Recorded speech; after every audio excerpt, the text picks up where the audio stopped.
In this video, we're going to go over some basics to solving quadratic equations.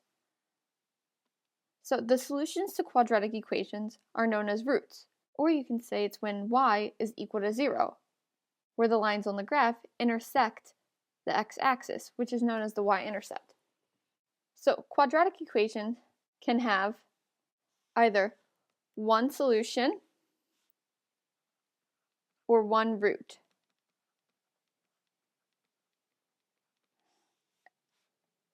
This is where it touches the x-axis once. A parabola like that, a parabola like that, and so on.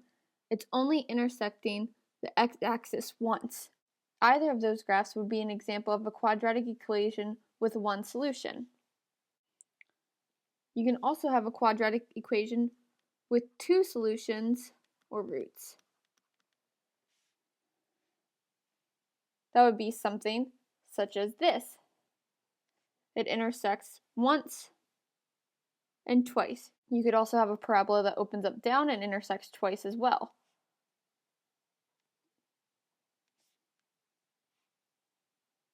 Either of these graphs is an example of a two-solution quadratic equation.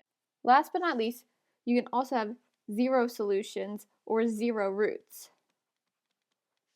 That would be something such as a parabola that opens up above the x-axis, or a parabola that opens down below the x-axis. Neither one of these will ever intersect the y equals 0 line. They have zero solutions or zero roots. Let's look at our examples from the last video. If you remember this first example, we had y equals x squared. This parabola intersected the y equals 0 or the x-axis once, and that was at the point 0, 0. So this quadratic equation had one solution. The second equation we looked at was y equals negative 2x squared plus 4x plus 7. This parabola opened down, and you can see that it's intersecting the x-axis between positive 3 and positive 4, and between negative 1 and negative 2. So we can assume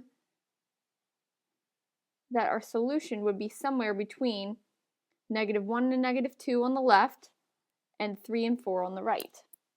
So this is a graph that has two solutions. Finding solutions on a graph is relatively simple. It's just where the graph crosses the x-axis. However, pretend that you're not given a graph, and we're just given the equation x squared plus 8x plus 16 equals 9. This is a special instance when we can just simply find the square root. We can find the square root because if you notice on this left side, this is a perfect square trinomial. And if you remember perfect square trinomials, we can rewrite them as one group of terms squared. In our case, the x squared plus 8x plus 16 can be rewritten as x plus 4 squared, and that's equal to 9. Because we did nothing to the right side, we only condensed this left side over here. This x squared plus 8x plus 16 is equal to x plus 4 squared. Now, in order to get rid of this square, we need to take the square root of each side. So that's going to leave us with x plus 4 on the left, and it's going to leave us the square root of 9 is plus or minus a 3, because negative 3 squared is 9 and positive 3 squared is 9. Then solve for x. Subtract the 4 from both sides. X is going to be equal to positive or negative 3 minus 4. So that means that x is going to equal either a negative 7 or a negative 1.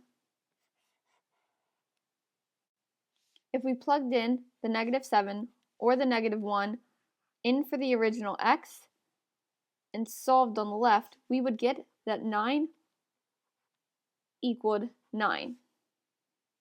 Let's try it with just the -1.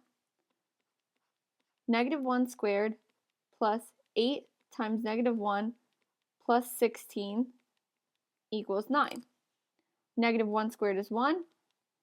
8 times -1 is -8 plus 16. That's going to leave us with a -7 plus 16. -7 plus 16 is a positive 9. That's like 16 minus 7. And again, 9 equals 9. So this is just one way you can solve for a quadratic equation, and it only works if you have a perfect square trinomial, and this is simply finding the square root. Another way to solve for a quadratic equation is to complete the square. And in completing the square, we're simply creating that perfect square trinomial that we can use. So if we're given an equation x squared plus 10x plus 1 equals 12. In a perfect square trinomial, the c equal to 1/2 of b squared. We looked at our other example. 16 is 1/2 of 8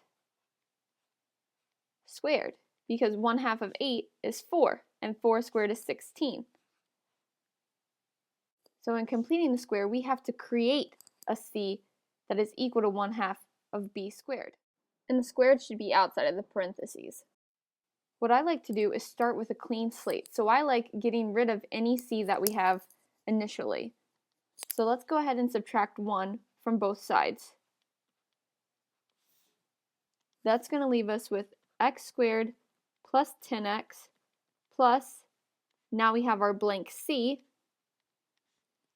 equals 12 minus 1 is 11. So now we can solve for this c, or create what we want that c to be. Using our formula, c equals 1/2 of b squared, we can say c equals 1/2 of, our b is 10 squared. So that's going to be 1/2 of 10 is 5. So 5 squared is going to be our c, which is 25. So we're adding a 25 into this equation. And if we add it in on the left side, we also have to add it in on the right side. So now we're going to have x squared plus 10x plus 25 equals 11 plus 25, which is 36. Now we have a perfect square trinomial. X squared plus 10x plus 25 is really x plus 5 squared. And that is all equal to 36. So now, following the last example, since we have the perfect square trinomial, we just take the square root of both sides, and we're going to have that x plus 5 equals plus or minus 6, because positive 6 is the square root of 36, and negative 6 is the square root of 36. That's going to leave us with x equal to -5 plus or minus a 6. So x is either going to be a -11 or a +1. Our solutions